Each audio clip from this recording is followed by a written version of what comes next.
Seruput kopi dulu, Lur. Banyak yang bertanya, kenapa Iran tidak bisa mencegah rudal Tomahawk?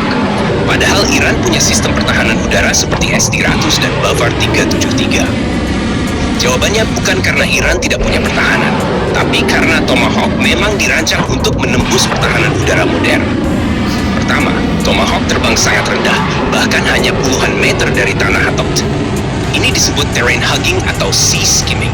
Terbang rendah membuat rudal ini sulit terdeteksi radar karena radar memiliki keterbatasan garis pandang akibat kelengkungan bumi dan penghalang seperti gunung dan bangunan. Semakin rendah rudal terbang, semakin pendek jarak radar bisa mendeteksinya. Artinya, radar Iran mungkin baru mendeteksi rudal ketika sudah sangat dekat dengan target. Waktu reaksi menjadi sangat singkat, kadang hanya hitungan puluhan detik. Dalam waktu sesingkat itu, sistem pertahanan harus mendeteksi, mengunci, menembak, dan menghancurkan rudal. Ini sangat sulit dilakukan secara konsisten.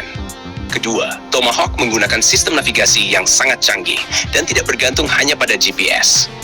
Rudal ini menggunakan kombinasi INS, radar altimeter, dan TERCOM, yaitu sistem yang membandingkan kontur tanah dengan peta digital di memori rudal. Bahkan jika GPS dijamming, rudal tetap bisa menemukan jalurnya secara mandiri. Ini membuat sistem perang elektronik Iran tidak selalu efektif menghentikan Tomahawk. Rudal ini bisa terus terbang menuju target meskipun lingkungan elektronik terganggu. Ketiga, Tomahawk bisa menyerang dari arah yang tidak terduga. Rudal ini dapat diprogram untuk mengikuti jalur berliku, menghindari radar, dan menyerang dari berbagai arah. Ini membuat sistem pertahanan udara sulit memprediksi jalurnya. Bahkan rudal bisa menghindari area dengan pertahanan udara kuat dan masuk melalui celah yang lemah. Keempat, serangan biasanya dilakukan dalam jumlah banyak sekaligus. Jika 20 atau lebih rudal diluncurkan secara bersamaan, sistem pertahanan udara bisa kewalahan.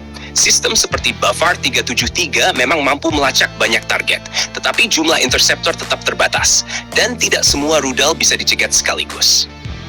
Kelima, sebagian sistem pertahanan udara Iran telah mengalami kerusakan akibat serangan sebelumnya. Beberapa radar dan peluncur S-300 dilaporkan rusak atau hancur, sehingga mengurangi kemampuan deteksi dan intersepsi Iran. Tanpa radar yang berfungsi optimal, kemampuan mendeteksi rudal jelajah akan jauh berkurang. Radar adalah mata dari sistem pertahanan udara. Jika radar rusak, maka rudal bisa masuk tanpa terdeteksi. Keenam, Tomahawk memiliki jejak radar yang relatif kecil.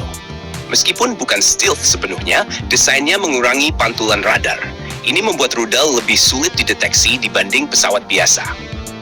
Ketujuh, rudal ini diluncurkan dari kapal perang dan kapal selam yang berada jauh dari wilayah Iran. Kapal selam bisa meluncurkan Tomahawk secara diam-diam tanpa terdeteksi. Iran mungkin tidak tahu lokasi peluncuran, sehingga tidak bisa mencegah serangan sebelum rudal memasuki wilayahnya. Kesimpulannya, Lur, bukan berarti Iran tidak punya pertahanan udara.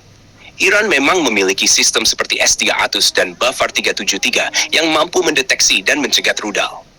Tapi Tomahawk dirancang khusus untuk menembus pertahanan dengan cara terbang rendah, menggunakan navigasi canggih, menyerang dari berbagai arah, dan diluncurkan dalam jumlah besar. Inilah realita perang modern. Bahkan negara dengan pertahanan udara kuat pun tidak bisa menjamin 100% pencegatan. Selalu ada kemungkinan sebagian rudal lolos dan mencapai target. Jangan lupa subscribe, like, dan komen di bawah sambil ngopi.